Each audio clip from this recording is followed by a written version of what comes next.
Ay, sa wakas, nakakanood na rin ng series. Yan. It was supposed to be done yesterday. Done. So exactly why did I walk into my OR? Did I walk into my OR and still see a massive gaping hole in oil?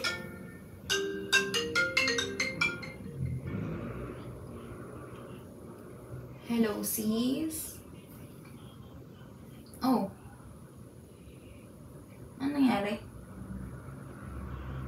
Hindi naman. Nanonood lang ako eh.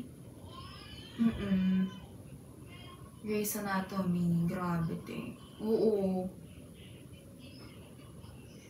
Nagkasakit ka? Oh, ano ba nararamdaman mo?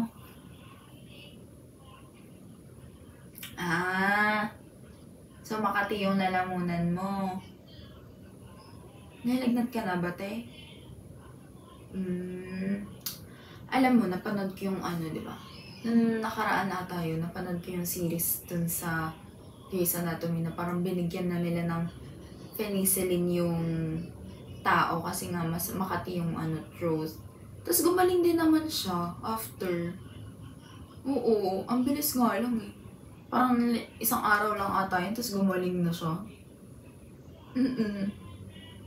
Sabi pa nga doon, antibiotic daw siya, kaya for infection. Kaya go na, te. Wait lang. Sino yun?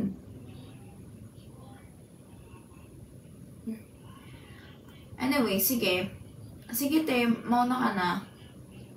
Oo. Hindi pwede. Sige, mauna na ako kasi baka tinatawag ko sa labas. May narinig kasi akong boses, sabi mali.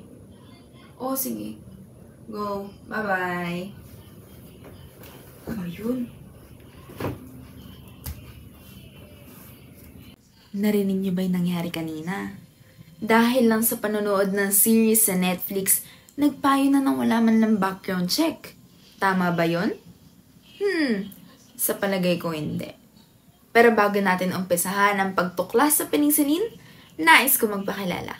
Ako nga pala si Althea De Leon, isang first year BS Psychology student sa Far Eastern University. 18 taong gulang na nais magbahagi ng aking mga nasaliksik tungkol sa isang paksa na tsak magbibigay sa inyo ng linaw. Umpisahan natin yan sa mga tanong na, ano nga ba ang penicillin? Saan nga ba ito nanggaling? Sino ang nakadiskubre nito?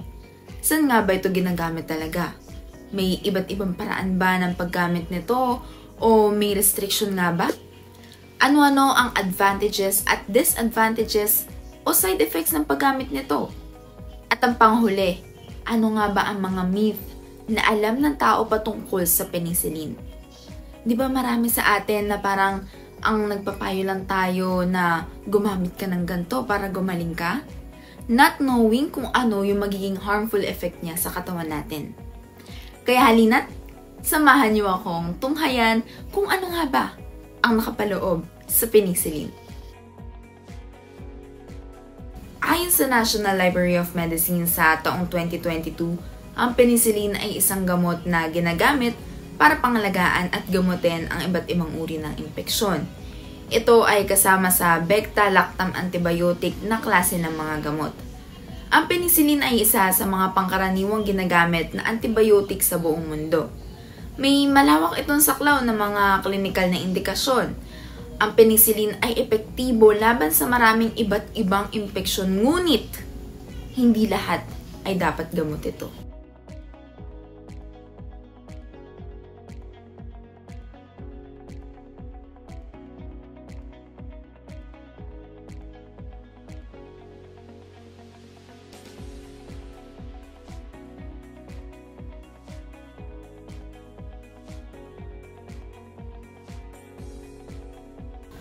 Ayon naman kay Rizal D. Cochrane noong 2018, isang pharmacist at doktor, ang penicillin ang unang antibiotic na natuklasan at talaga naman nagsimula ng antibiotic era.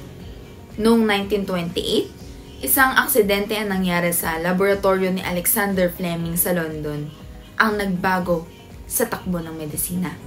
Nakalimutan niyang takpan ng hindi sinasadya ang petri dish kung saan siya'y nagpapalaki ng Staphylococcus aureus na bakterya. Sa mga sumunod na sandali, napansin niya na may lumalabas na amag sa plato at sa paligid ng amag, patay na yung staph bacteria. Ngayon, isinalarya niya ito at tinukoy na Penicillium notatum. Penicillium notatum, isang uri ng fungus na katulad ng amag na lumalaki sa tinapay. Inilathala ni Fleming ang kanyang mga natuklasan sa British Journal of Experimental Pathology noong 1929, ngunit ang ulat ay hindi gaano nakakuha ng interes. Pagkalipas ng mahabang panahon noong 1938, nakita ni Erskine at Howard Florey ang papel o article ni Alexander Fleming.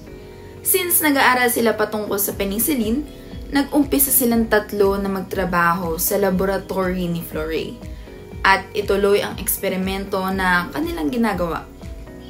Nag-inject sila sa hayop at ito ay naglabas ng positibong resulta. Kaya naman sinubukan din nila ito sa tao at naging ganun din naman ang resulta. Noong 1941, nakapag-produce sila ng injectable na penicillin upang makatulong sa mga sundalo since kasagsagan ito ng World War II. Gayunpaman, ang paglilinis at unang klinikal na paggamit ng penicillin ay tumagal na mahigit 1 dekada. Naging matagumpay lamang itong nailabas noong 1943. Dahil sa pagkakagawa ng penicillin, mabilis itong lumaganap sa Europe ginagamit ang penicillin at sa rin sila pag-treat ng mag-produce bacterial ng penicillin infection. sa kanilang bansa. Penicillin stops the growth Dahil nga of dito, bacteria by not naparangalan letting it sila build the tatlo wall ng na Nobel nagsusurround Prize sa noong kanila. 1945. Without the cell wall, hindi At after 10 makakapag-survive ang mga years, bacteria sa causing kasamang them to palad die ay kasi pumanaw wala na rin silang si anak. Alexander Fleming. Ang mga penicillin ay ginagamit sa paggamot ng mga impeksyon sa lalamunan, meningitis, syphilis, at iba't ibang uri ng mga impeksyon. Lahat ng penicillin ay gumagana naman sa pare-parehong paraan sa pamagitan ng pagpigil sa mga bacterial enzyme na lumalaganap sa pamagitan ng pagwasak sa cell wall. Bilang resulta, sila ay epektibo lamang laban sa mga microorganism na aktibong nagre-replika at nagbubuo ng mga cell wall. Kaya hindi rin ito or hindi lahat ng bacteria, hindi lahat ng sakit ay nagagamot ng penicillin dahil meron lamang itong certain na ginagamot katulad nga nung mga aktibo o yung mga microorganisms na aktibong nagre-replika. Kaya hindi basta-basta ang paggamit nito. According to Mayo Clinic, ang penicillin ay maaaring i-take orally o yung mga tablets or pwede rin namang injection sa muscles o sa balat ng tao. Also, according to the Medicine Net, it can be in form of tablets, capsules, powder for oral suspensions, and powder for injections. At syempre, may iba't ibang side effects ang pag-take ng penicillin. It includes nausea, vomiting, diarrhea o yung pagtatae, rash, abdominal pain, muscle spasms, fever, pain, headache, easy bruising, sometimes allergic reaction. And kung minsan, pagka yung iba sobrang allergic talaga sa penicillin, minsan nagkakos sila ng seizure or even death. According to Health One Family Medicine, taking antibiotics such as penicillin has pros and cons. So, yung pros niya is it is highly effective. Pangalawa, it is affordable, which makes it easier for people to buy. Pangatlo, nagpe-prevent pa ito na mapunta sa mas malalang sakit. Pang-apat, it is widely used sa operation since nagpe-prevent nga siya ng mga infection. And lastly, panlima, it prevents disease progression.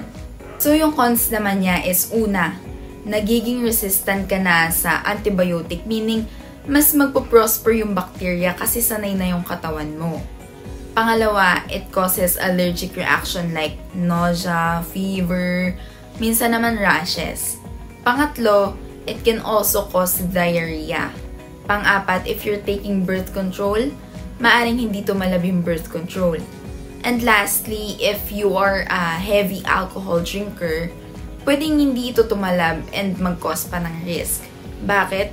Kasi naglalaban yung supplement na ini-intake mo doon sa antibiotic na tinatanggap ng katawan mo.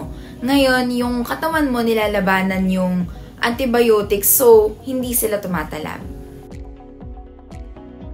Some of the people have misunderstanding or myth about an antibiotic. According sa BBC News, a lot of people are using penicillin as a cure for all. When in fact, hindi naman dapat dahil may desired gamit lang siya and dosage that will be given by your doctor. Antibiotics cannot be taken basta-basta dahil maaari itong mag-cause ng iba't ibang side effects na nabanggit kanina, and the worst is death. So, yung mga myth natin na parang pwede naman to since nakakagaling siya ng ganyan, sabi ni ganto na parang, uy, effective yung ganto, diba? Effective yung gamot na ganto para dyan. Why not try? So, hindi pwedeng ganun dahil meron siyang desired na dosage and may desired lang siyang days na pwede mong i-take. Bilang panapos, ang pag-introduce ng penicillin noong dekada 1940 na nagsimula ng antibiotic era ay kinilala bilang isa sa pinakamalaking pag-unlad sa larangan ng medisina. Ang pagtatagpo ng penicillin at ang unang pagkilala sa kanyang terapeutikong potensyal ay naganap sa United Kingdom, ngunit dahil sa ikalawang digmaang pandaigdig, ang Estados Unidos ang naging pangunahing nag-ambag sa pagdevelop ng malalaking produksyon ng gamot na naging dahilan para ang isang likas na nakatutulong na sangkap na limitado lamang noon ay naging isang mabibiling gamot na pangkaraniwan. Bago ito ipinakilala, wala pang epektibong gamot para sa mga impeksyon tulad ng pneumonia, gonorrhea, or yung rheumatic fever.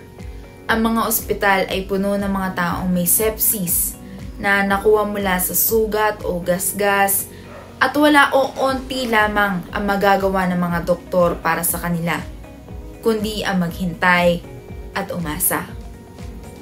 Dahil sa penicillin, mas madali ang paglunas sa iba't ibang sakit at ito rin na nag-udyok ng panibagong innovation pagdating sa larangan ng medisina. Kaya't huwag nating abusuhin ang paggamit nito. Makinig lamang tayo sa ating mga doktor kung paano ito kailangang i-take. At hindi basta-basta dahil maaring ito ang makasama sa iyo. Muli, ako si Althea De Leon, isang first year BS Psychology student sa Far Eastern University na nagbibigay sa inyo ng kaunting kaalaman patungkol sa pagkakabuo ng penicillin.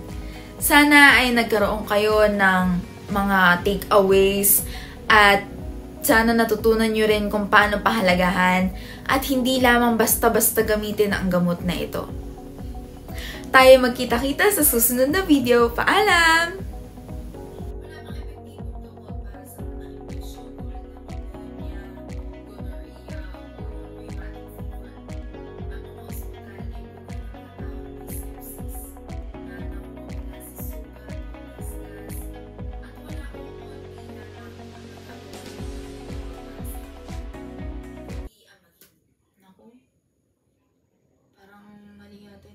Ko sa kaibigan ko. Tawag ako nga.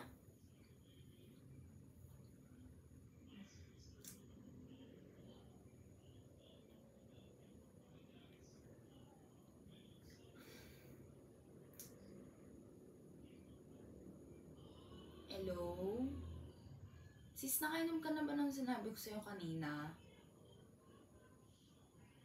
Buti naman, buti naman. Napanood ko kasi yung video ni Althea, yung yung para siyang nasa YouTube na nag-a-advise, tas nagsasabi ng mga discoveries. Tayo, may na-signal mo? Hello? Hello? Kasi hindi pala lahat ng napapanood or yung nakikita ko totoo. Dapat inaalam muna natin yung totoo, tsaka hindi dapat maniwala pagka hindi naman sinabi ng doktor. Pero, yun ma-advise ko lang talaga sa'yo, magpatingin ka na sa doktor. wag mo na akong pakinggan, sis. Baka kasi mali ako. Oo. Tsaka, para sigurado din tayo na hindi ka rin ma-harm. Baka kasi may ibang side effects tulad nga daw nung baka magka-diarrhea ka or minsan, rash, ganyan. Sige. Oo. Okay, bye. Mag-ingat ka. Okay. Sige. Bye-bye.